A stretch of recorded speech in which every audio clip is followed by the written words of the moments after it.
Hello दोस्तों, कैसे हैं आप? आई होप आप सभी अच्छे हो और आप ज्यादा से ज्यादा नंबर लाके अपना सीटेट क्लियर करें।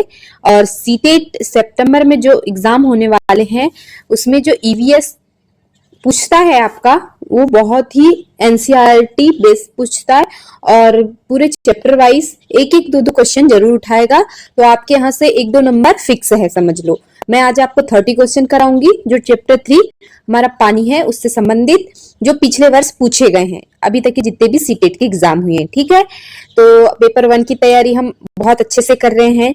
हमने अभी 2 चैप्टर पूरा कर चुके हैं और ये हमारा तीसरा चैप्टर है।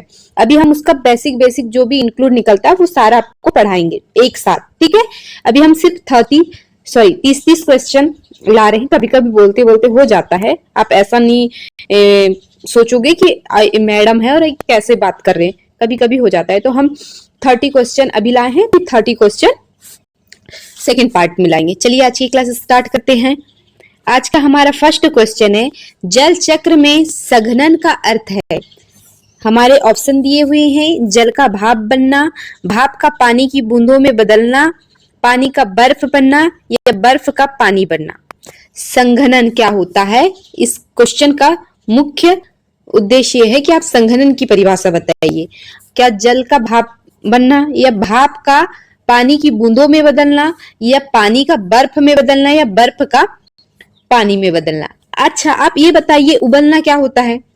एक पानी को भाप में बदलना, ठीक है, लेकिन भाप को पानी में बदलना, आपस में अनुपास पास में होना, इस संघनन है। तो ऑप्शन नंबर 20 का करेक्ट आंसर हो जाएगा भाप का पानी की बूंदों में बदलना। ये आपके पिछले वर्ष अभी तक के जितने भी सीटेट के एग्जाम हुए हैं उनमें पूछा गया है ये वाला क्वेश्चन। नेक्स्ट है हमारा, ईवीएस पढ़ाते समय पानी की बचत पर नाटक करवाना किसे बढ़ावा देता है? ठीक है, किसे बढ़ावा देता है? रटने को, सामाजिक जागरूकता और व्यक्तिगत को, लिखने को या गणित को। तो ऑप्शन नंबर 20 का करेक्ट आंसर हो जाएगा, क्योंकि ये पॉजिटिव भी है। हाँ, आपको पॉजिटिव नेगेटिव छाटते आना चाहिए और इसमें सामाजिक जागरूकता की बात कही गई है। नेक्स्ट क्वेश्चन है आपका, निम्न में से कौन सा पारंपरिक जल संरक्षण का तरीका है? हमारे 4 ऑप्शन दिए हुए हैं। कौन सा? बोतल का पानी, बावड़ी और तालाब, आरओ के फिल्टर और टैंकर। जो पारंपरिक की बात कही गई है तो ऑप्शन नंबर 20 हमारा करेक्ट आंसर हो जाएगा, बावड़ी और तालाब। नेक्स्ट है हमारा, पहाड़ी क्षेत्रों में लोग छत पर पानी कैसे इकट्ठा करते हैं? कैसे करते हैं? कुआं खोदकर, वर्षा जल संचयन टैंक बनाकर, नदी से पाइप लाकर या बर्फ पिघलाकर। पहाड़ी क्षेत्रों की बात कहा गया है तो वर्षा जल संचयन टैंक बनाकर करते हैं कि क्या करते हैं? तो ऑप्शन नंबर बी इसका करेक्ट आंसर हो जाएगा। मैंने यहाँ टिक नहीं किया, option number B correct answer हो जाएगा। नेक्स्ट है आपका, पानी विषय पढ़ाते समय शिक्षक को सबसे पहले क्या करना चाहिए? परिभाषा लिखवानी चाहिए, बच्चे के पूर्व अनुभव पर चर्चा करनी चाहिए, टेस्ट लेना चाहिए या चित्र बनवाना चाहिए। तो पानी विषय पढ़ाते समय शिक्षक को उसके पूर्व अनुभव पर चर्चा करनी चाहिए। अभी तक के जितने भी क्वेश्चन आ रहे हैं सबके ऑप्शन नंबर बी ही करेक्ट आंसर आ रहे हैं और ये जहां तक ऐसा सेड भी करी हूं मैंने। नेक्स्ट है, लेकिन आप कंफ्यूज हो मत होना, अगर आप अपने से पहले क्वेश्चन का आंसर दे रहे हैं तो बस आंख बंद करके पी देना है, ये नहीं बात है। ठीक है, जल संरक्षण के लिए सबसे उपयुक्त तरीका कौन सा है? नल खुले छोड़ देना, वर्षा जल संचयन, बोतल बंद पानी खरीदना या अधिक कुएं खोदना। अगर आप जल का संचयन कर रहे हैं तो वर्षा जल क्या है, संचयन करना आपके लिए सही, ऑप्शन नंबर बी करेक्ट हो जाएगा। इसमें भी पौधे पानी कहाँ से लेते हैं? पत्तों से, जड़ों द्वारा, मिट्टी से, हवा से। ऑप्शन नंबर 4 है हमारा तने से। तो ऑप्शन नंबर बी भी इसका करेक्ट आंसर हो जाएगा।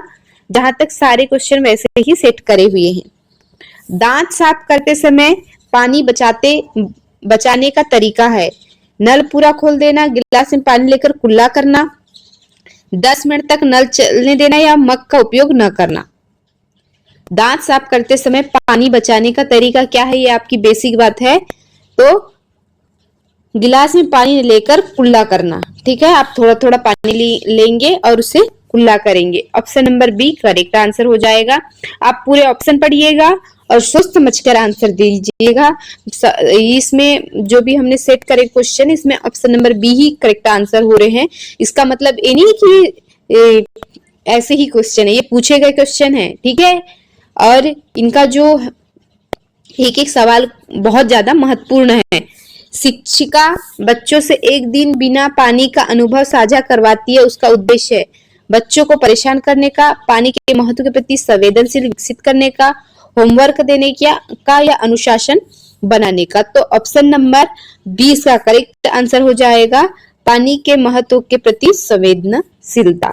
नेक्स्ट है, रेगिस्तान में पानी कैसे संग्रहित किया जाता है? कैसे किया जाता है? खुली टंकी में, मटके में रखकर, जमीन पर बहाकर, प्लास्टिक में। ऑब्वियसली मटके में रखकर, option number B correct answer हो जाएगा। जल प्रदूषण को रोकने का उपाय है नदी में कचरा न डालना, कारखानों का गंदा पानी साफ करके छोड़ना, साबुन से नदी में कपड़े धोना या वृक्षारोपण का। जल प्रदूषण को रोकने का कौन सा क्या उपाय नहीं है? कौन सा उपाय नहीं है पूछा है। देखिए मैं भी इस क्वेश्चन में कंफ्यूज हो गई क्योंकि मैंने नहीं को उतना फोकस नहीं किया। आप एग्जाम में नहीं पर ही फोकस करिएगा, क्वेश्चन को 1 से 2 बार जरूर पढ़िएगा।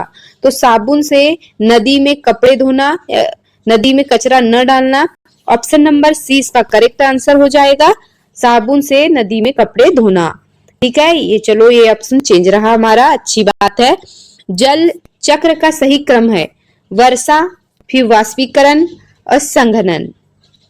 वाष्पीकरण, संघनन, वर्षा, संघनन, वाष्पीकरण, वर्षा।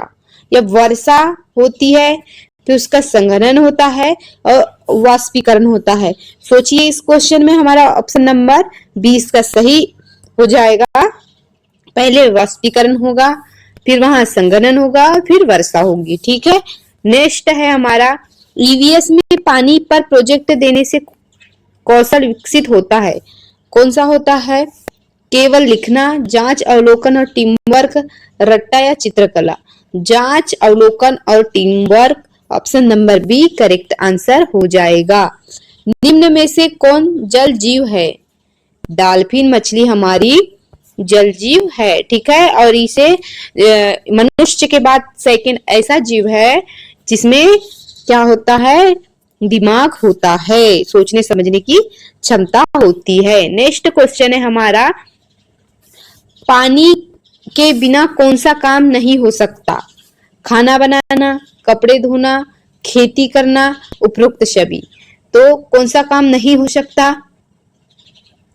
पानी के बिना कौन सा काम नहीं हो सकता? उपरोक्त सभी, ऑप्शन नंबर डी हमारा करेक्ट आंसर हो जाएगा। पानी को उबालने से क्या होता है? क्या होता है? पानी को उबालेंगे तो हम पानी ठंडा हो जाएगा, पानी के कीटाणु मर जाते हैं, पानी का रंग बदल जाता है या पानी मीठा हो जाता है। तो पानी में जितनी भी गंदगी होती है वो 60 से 70% क्या होती है? नष्ट हो जाती है। Option number B correct answer हो जाएगा। बाढ़ के समय सबसे महत्वपूर्ण चीज है नया कपड़ा, साफ पीने का पानी, टीवी, खिलौना। तो साफ पीने का पानी होना बहुत जरूरी है। अभी आसाम में बाढ़ आई है, कितने कम से कम 60 लोगों की मृत्यु हो चुकी है, कई लोग घर से बेघर हो चुके हैं, खाने तक का सामान नहीं। हमारा पानी का सूत्र, पानी का रासायनिक सूत्र CO2 एंड H2O, O2 और NCl। तो बच्चे को पता है कि पानी का रासायनिक सूत्र क्या है? H2O है। नेक्स्ट क्वेश्चन है, पानी कितने डिग्री पर जमता है? ठीक है, मतलब इसका क्वथनांक कितना है? तो 100 degree Celsius, 0 degree Celsius, 50 degree Celsius या 20 डिग्री सेल्सियस। तो इसका क्वथनांक है 0 degree Celsius. Option number B correct answer हो जाएगा। शिक्षक बच्चों को पानी बचाने के पोस्टर बनवाता है, यह किस उद्देश्य को दर्शाता है? ये पेडागोजी संबंधित क्वेश्चन है। कला कौशल को सृजनात्मक और संदेश देना, समय पास या सजा देना। तो सृजनात्मक और संदेश देना करेक्ट आंसर हो जाएगा। नेक्स्ट है, समुद्र का पानी कैसा होता है? मीठा, खारा, कड़वा या बेस्वाद? तो समुद्र का पानी खारा होता है और समुद्र के पानी से ही नमक बनाया जाता है। पानी के 3 रूप होते हैं, कौन कौन से? बिल्कुल ऑप्शन नंबर बी इसका करेक्ट आंसर हो जाएगा। क्योंकि मैंने यहाँ सारे ऑप्शन इसलिए नहीं पढ़ा क्योंकि ये बेसिक सी बात है, ठोस, द्रव और गैस। वर्षा का पानी जमीन में जाने को क्या कहते हैं? वाष्पीकरण, रिसाव या अंतस्यदन, संघनन या बाढ़। संघनन किसे कहते हैं? जब बूंद के रूप में पानी वाष्प से जमा होता है। ठीक है, रिसाव या संयदन ये हमारा क्या हो जाएगा? ऑप्शन नंबर बी करेक्ट हो जाएगा। नेक्स्ट क्वेश्चन है हमारा, कौन सा जानवर बिना पानी लंबे समय तक रह सकता है? ऑप्शन है हमारे हाथी, ऊंट, कुत्ता, बिल्ली। तो रेगिस्तान में रहने वाला पशु कौन सा है? ऊंट है और ये कम से कम अधिक से अधिक समय तक क्या बिना पानी के रह सकता है। पानी बचाने का गलत तरीका है, टपकते नल ठीक करना, पाइप से कार धोना, सब्जी धोने का पानी पौधों में डालना, शावर की जगह बाल्टी नहाना। तो पाइप से कार धोना आंसर बी इसका करेक्ट आंसर हो जाएगा। नदी का पानी गंदा होने का कारण है? मछलियां, औद्योगिक कचरा, बारिश या पेड़। नदी का पानी औद्योगिक कचरे के कारण गंदा होता है। ऑप्शन नंबर बी करेक्ट हो जाएगा। मेरे इस बार क्वेश्चन सेट करने में थोड़ी गलती हो गई क्योंकि मैं हर ऑप्शन बी ही करेक्ट करा है मैंने। पानी उबलता है तो ऑप्शन नंबर बी करेक्ट हो जाएगा 100 डिग्री सेल्सियस पर। ईवीएस में पानी बढ़ाने की सबसे अच्छी विधि है? व्याख्यान, प्रयोग और गतिविधि, रट्टा या निबंध। Option number B correct answer हो जाएगा। जल स्रोत नहीं है, जल का स्रोत कौन सा नहीं है? नदी, तालाब, पहाड़ या कुआं। ऑप्शन नंबर सी इसका करेक्ट आंसर हो जाएगा, पहाड़। आज का हमारा लास्ट क्वेश्चन है, हर बूंद अनमोल है, नारा किससे जुड़ा है? तो ये हमारा जल से जुड़ा है। हमारा चैप्टर का नाम ही है जल। अगर इस वीडियो में अगर कहीं से भी आवाज इधर उधर से आ रही है, please sorry. Like, share and subscribe कीजिए। धन्यवाद।